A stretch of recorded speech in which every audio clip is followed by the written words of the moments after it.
Olá, este é o Literatura Miojo e hoje falaremos sobre a obra La Ciência, su método e su filosofia. A nossa fonte é um trabalho bem importante do filósofo e físico argentino Mário Bang.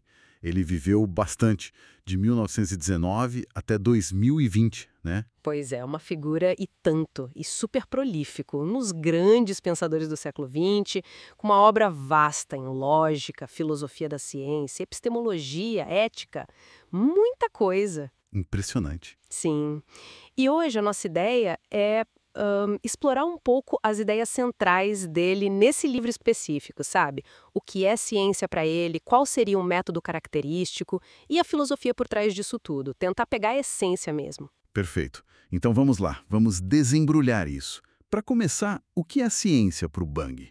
Não é só acumular informação, imaginam? Não, nem pouco. Para o Bunge, a ciência é um corpo de conhecimento que é universal e objetivo e que é constituído por teorias construídas a partir de testes e evidências empíricas. Tem a palavra-chave aí, testes e evidências, e não pode rotular qualquer conhecimento de verdade de ciência. Não, de jeito nenhum. Ele vê a ciência como um corpo de ideias que está sempre crescendo, sabe?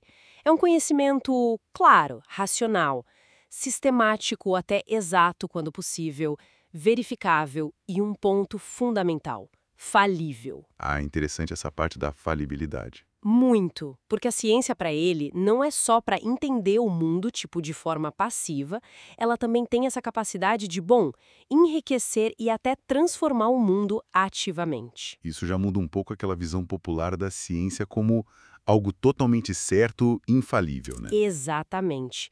Quebra essa imagem. E ele faz alguma distinção importante, tipo, entre diferentes áreas da ciência? Faz sim, uma que é chave para entender o pensamento dele, a distinção entre ciência formal e ciência fática. Formal e fática, ok. As ciências formais, tipo a lógica e a matemática, elas lidam com o que ele chama de entes ideais. São formas abstratas que existem mais no campo das ideias, certo? Certo. E a validação delas vem da coerência interna, da lógica, da dedução. Você prova um teorema matemático dentro do próprio sistema. Entendi. É um mundo mais autocontido, digamos assim. E as ciências fáticas? Imagino que aí entram a física, a biologia. Isso, a física, a química, a biologia, a sociologia, essas se ocupam da realidade dos fatos concretos do mundo. E por isso elas precisam de algo mais do que só a lógica. Algo mais. Como o quê?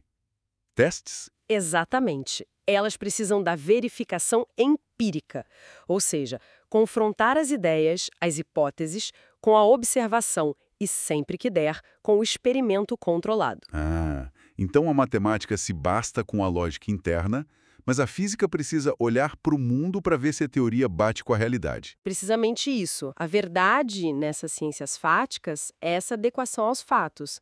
Mas e aqui, Bunge é bem enfático, é sempre uma verdade provisória, aproximada, nunca é absoluta final. Provisória. Sim, a verificabilidade, essa possibilidade de testar a ideia no mundo real, é a coluna vertebral disso tudo. Por isso que ele diz que o conhecimento fático é, na sua essência, provável, não é certeza absoluta. Entendi.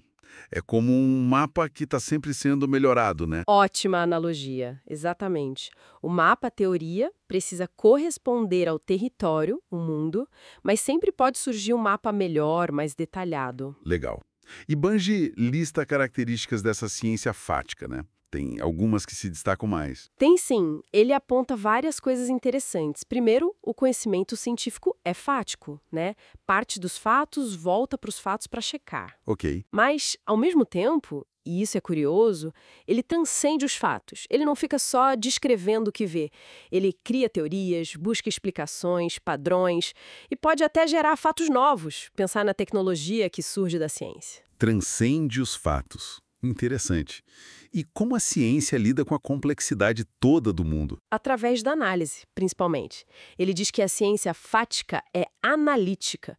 Ela quebra os problemas grandes em partes menores para poder entender. Tipo, desmontar um motor para ver como funciona? Isso. Mas não para aí. ela também busca a síntese, a visão do todo depois. E tem outras características importantes. Busca ser clara e precisa, fugindo da ambiguidade da linguagem comum, usando definições rigorosas, medidas. E a comunicação? Fundamental. É comunicável, ou seja, o conhecimento é público, não é segredo de iniciados. E, claro, tem que ser verificável por outros pesquisadores. Qualquer um com preparo pode tentar refazer o teste. Parece um processo bem exigente. Análise, síntese, clareza, teste público e o tal do método científico. Existe uma fórmula mágica, uma receita de bolo para fazer ciência, segundo Bunge? Essa é uma das grandes contribuições dele. Desmistificar essa ideia. Ele argumenta forte contra essa noção de que o método é uma ars inveniendi, um conjunto de regras para inventar hipóteses geniais do nada. Então não é uma máquina de ter ideias. Não é. Para Bunge, o método científico é mais uma estratégia, um conjunto de procedimentos focados em duas coisas. Primeiro, formular problemas de um jeito claro, que dê para investigar. Ok. E segundo, e talvez mais importante, testar as hipóteses que surgem de forma rigorosa. Testar com experiência, com observação, com experimento. Envolve planejar, claro, mas também está aberto ao inesperado. E ele é autocorretivo, você disse. Sim, crucial. É autocorretivo. A ciência aprende com os próprios erros. Pensa em teorias antigas que foram superadas, tipo a do flogisto na química. A própria ciência, aplicando seu método, foi lá e corrigiu o rumo. Entendi. Então o foco não é tanto em ter a ideia, mas em como investigar o problema e principalmente como testar a ideia depois. Exatamente. E as hipóteses? Para Bunge, elas não são só palpites soltos, né? Imagino que não. Não mesmo. Ele as vê como proposições gerais, tentativas de explicação, que precisam ser verificáveis de alguma forma. E o interessante é que muitas vezes o teste é indireto, através das consequências que a hipótese prevê. E ele chega a dizer que até leis que a gente considera super estabelecidas, como as de Newton, são hipóteses, no fundo. Isso soa meio radical. É forte, né? Mas sim, ele considera que mesmo leis como a da gravitação de Newton são, em última instância, hipóteses. Hipóteses muito, muito bem confirmadas, claro, mas ainda assim sujeitas a refinamento ou até a serem substituídas por outras melhores. Como aconteceu com a relatividade de Einstein em alguns casos. Exatamente. Uma hipótese ganha força não só pelo teste empírico, pelo confronto com os fatos, mas também pelo que ele chama de suporte racional. O suporte racional. É, a coerência dela com outras teorias já bem aceitas com o resto do conhecimento científico. Ah, entendi. A força vem de dois lados. Do teste no mundo e da conexão lógica com o resto da ciência. Isso, e ele até reconhece que fatores culturais, psicológicos podem influenciar a pesquisa, mas deixa claro que esses fatores não podem ser o critério final para dizer se uma hipótese é válida ou não. A ciência tem uma utilidade que vai além da tecnologia, sabe? Como assim? Ela disciplina o pensamento, incentiva o olhar crítico, ajuda a gente a construir visões de mundo mais realistas, menos baseadas em achismos. Então, tentando amarrar tudo isso, qual a grande mensagem do Bunge aqui? Parece que ele defende o método científico não só como o melhor jeito de conhecer o mundo dos fatos, mas quase como uma atitude, uma postura contra o dogmatismo em geral. É isso? Perfeitamente colocado. É exatamente essa a conclusão. Para o Bunge, a ciência, com essa ênfase toda na verificabilidade, na lógica, na autocrítica, na correção de erros, ela representa a nossa ferramenta mais poderosa contra o pensamento fechado, dogmático, seja lá de onde ele vier. Uma ferramenta contra o dogma. Sim. É uma aventura humana, né? Essencialmente aberta, crítica, falível, mas justamente por ser falível, ela é sempre capaz de melhorar.